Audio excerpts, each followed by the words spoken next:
client that you had was a dream client. Hi, I'm Christine Rothdeutsch, And I'm Barbara Menino. and today on Soapbox Wisdom, no, we're not talking about dream clients. We're talking about difficult clients, difficult customers. This is a topic that I don't think any of us really want to have to deal with. But Barbara and I thought that it's better to prepare, think about it beforehand, before something comes up, before you're in a situation with a difficult client. And when we're talking difficult clients and customers, we're talking whatever industry you're in, and is it a coaching client, consulting client? Like Barbara and I do work for people, so like as a freelancer client, it really is. This what we're talking about today is really for any area that you're dealing with customers. So Barbara, I thought we would start with just talking about what are we talking about? What might a difficult client look like?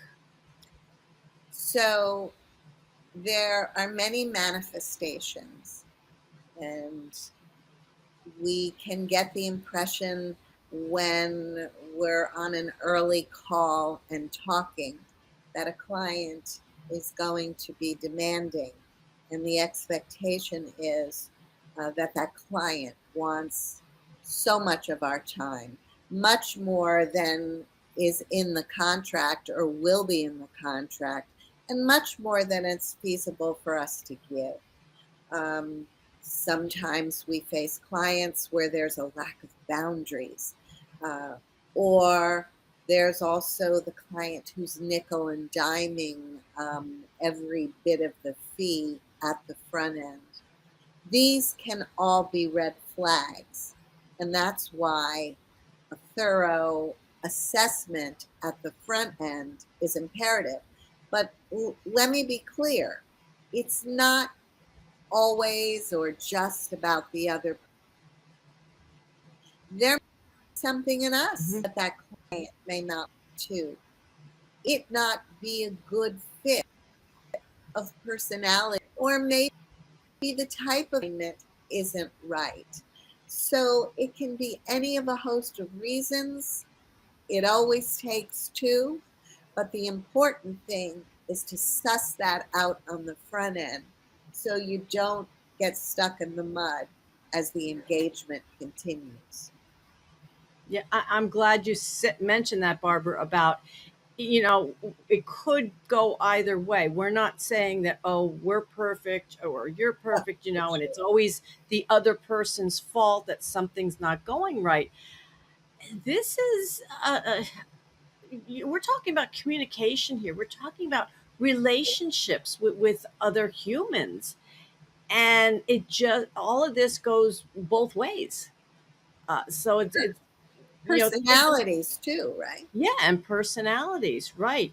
And I think we have to remember too, no matter where you are in business, early stage, mid stage, what, making good money, not making good money, that, oh, just getting another client, maybe because you're going to be making money isn't enough of a reason to say yes to working with somebody. If you're getting that feeling that might not be the best situation. Yeah, it could be work styles too. People get to the end of a project in different ways. It could be that, and that's such a good point, Christine, that you just mentioned. Um, Eliminating that kind of panic urgency. This is another paying client. I have to overcome this. I have to take this engagement and take this client on. There has to be some self discipline and understanding what we think will work and what won't. hmm and also I want to add in, we talk about, both from our viewpoint, and the client's viewpoint, but also what about when we're the client? We have to remember also we're working with other people and we're the client, And we have to, keep that top of mind of, you know, are are we easy to work with? Are we reasonable? Or are we starting to be demanding for somebody that we're engaging in a service or buying a product from, or whatever it may be? So this is this, like I say, this topic is so much larger than just, oh, I'm the service provider and there's the client. This comes up in so many facets of life, I think. Yeah, um, it truly does, and it is a topic that's rife for discussion. This is a very good point, um, of being in the other side of this, not being the service provider, but the client. And sometimes any of us can come to a project with such an intense need, wanting something to work so well. And sometimes when one over tries or wants it so badly, that can create problems too. So it's important to kind of check our own behavior and make sure our emotions are intact and that we're making good decisions, that we're not demanding too much of other people, so that it can be a reasonable, balanced, mutual engagement. Those are the engagements that end up with successful outcomes. Right. And we need to be looking at things along the way, not just waiting for something to come up. And you don't stick your head in the sand just because things are going okay. You think they're going okay, but does the client think things are going okay? Or is something going on their end you're not aware of? And then all of a sudden, one day they show up and it's like, oh, things aren't working out. And you'd be like, what are you talking about? I thought everything was fine. So, assessing along the way, really communicating, again, really communicating to make sure, hey, is everything going well here? Is there anything that needs changing? What do you think about that, Barbara? I so agree with that. That's like in corporate life. There's a lot of theory now, that instead of just waiting to do an employee assessment every 6 months, maybe once a year, there should be these mini assessments along the way. So if things are off course, um, they can they can be nipped in the bud. And the other side of that is not being afraid of honest feedback, Mm. as long as that feedback is delivered with care and commitment. I think sometimes there might be a tendency, if we're a service provider, to want to do so well that we would be afraid to hear anything negative. But constructive criticism is one way that we learn. So we have to be open to that. Similarly, a client, or when we're a client, we have to be open to that as well. Again, that's another strategy to end up with a successful outcome. Right. Yeah. It, we're coming around to, my one of my new favorite subjects is, like, it's getting into your emotions, and being able to deal in situations, I didn't see this conversation going this way. But I wanted to bring up the issue of also, self confidence again. And I think, as I said in the beginning of this episode, of think about these situations before they happened, because if you wait till it's in your face, it's like, and then your self-confidence might plummet, and you might not be able to think clearly and deal with the situation effectively, and get a good outcome for both of you. um, but the self-confidence, I think, comes in a lot with, setting boundaries, being confident enough that it's okay. It's okay Put to the stop say, sign up. hey, come 5 o'clock, my time, I turn the computer off and I'm done for work. Don't try to get a hold of me. Uh, and sticking to it.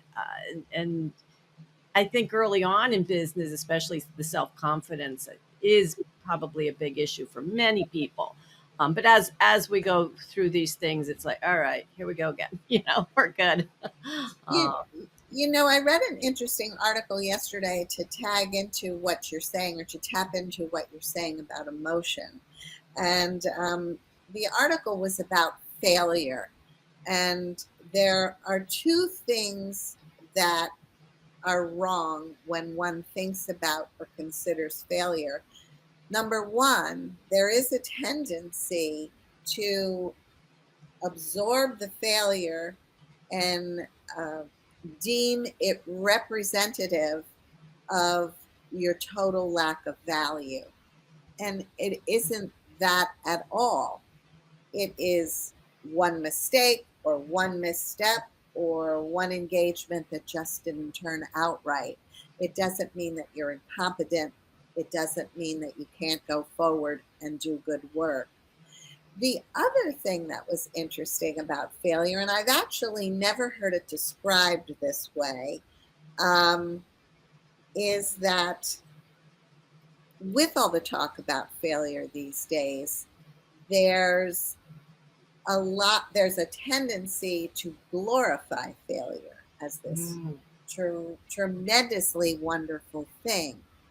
And this woman, who actually is a psychotherapist and was really speaking to fellow psychotherapists, this woman was saying it's not to be glorified. It's not bring out the drums and have a parade mhm, because you learn from failure.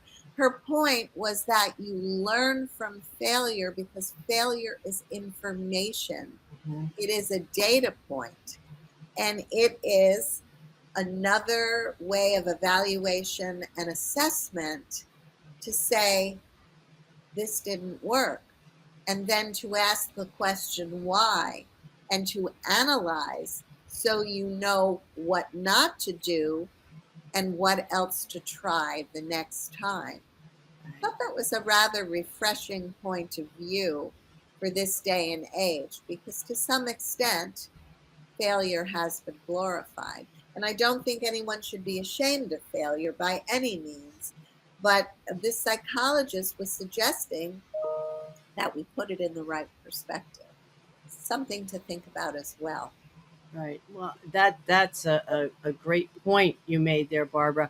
Um, yeah, glorifying failure seems crazy, but it's a learning point. Like you say, it's a data point.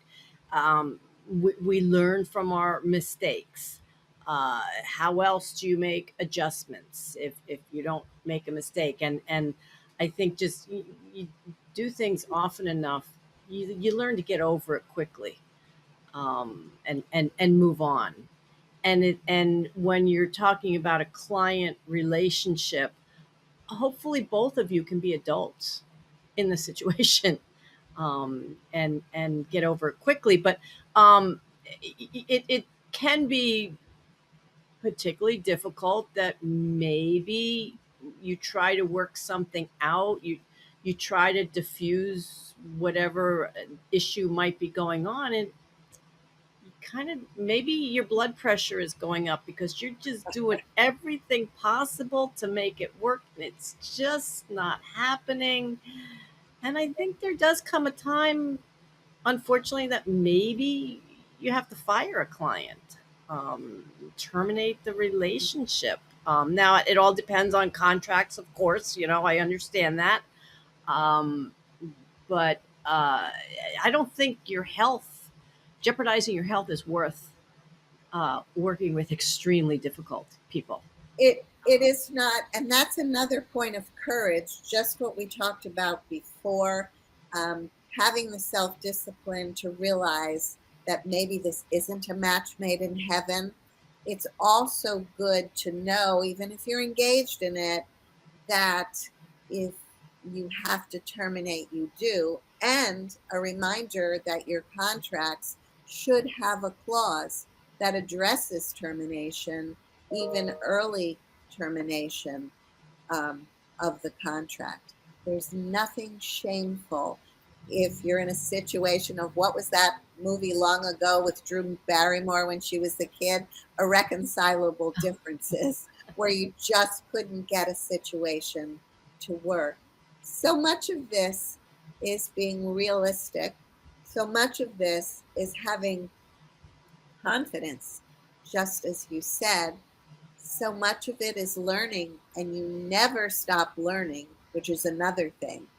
Mhm. You always can recognize there's room for improvement. That's part of the joy of being in business or even working in corporate life. As I quoted on another podcast, you really have the opportunity to learn something new every day. And that's kind of a cool thing. Right. And absolutely, and besides jeopardizing your health, you have to ask yourself, is how you're reacting affecting your work with other clients? you know Excellent point.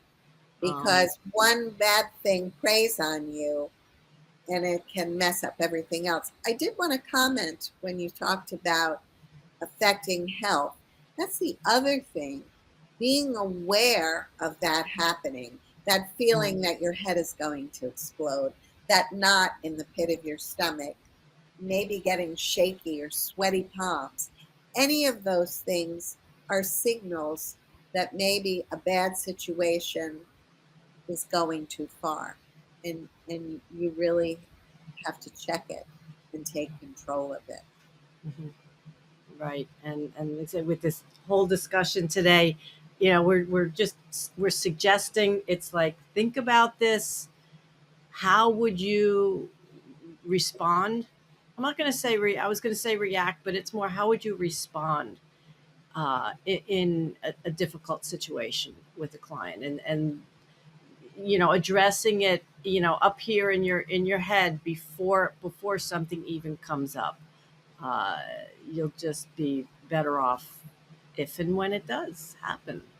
um, so So, the moral of the story then would be, address it beforehand, be proactive, know the signs, even in yourself, address it during the engagement, and have the self control to say no on the front end, it isn't going to work, or no as you proceed, because there are reconcilable differences. Be confident and committed, know it's a learning curve, and move on. yeah. Well, and Barbara and I wanted to share again that we are looking to start a book club, and we wanted to start with John Maxwell's How Successful People Think. It's a wonderful little book. I love it because it's good for you whether you're in business or not. Thinking, to me, that's one of those topics of, more people could do it better. I think. And we're just looking for anyone who might be interested. So we do have a sign up form at a bit.ly /soapbox wisdom book club. It's not making a commitment of you have to join our book club. We'll be in touch with you to find out what are your good days and times, and see if things would work out. Like I say, the book we want to start with is How Successful People Think. It's a really good book. Christine is the one who turned me on to it. What I love about it is a quick read, but it's the type of book that you go back to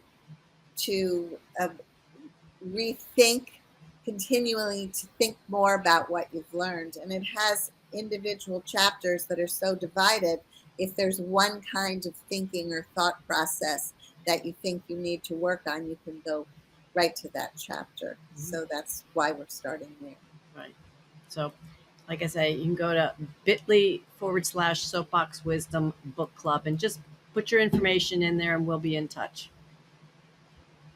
So, Christine, I've enjoyed this discussion. Another topic that I would bet preys on a lot of our listeners' minds. And we'd always love to hear if you have any comments you'd like to share with us.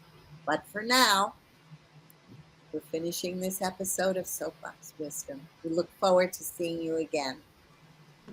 Soapbox Wisdom is hosted by brand messaging and storytelling consultant Barbara Menino and business and mindset coach Christine Rothdeutsch. You can find them online at barbaramenino.com and christinerothdeutsch.com.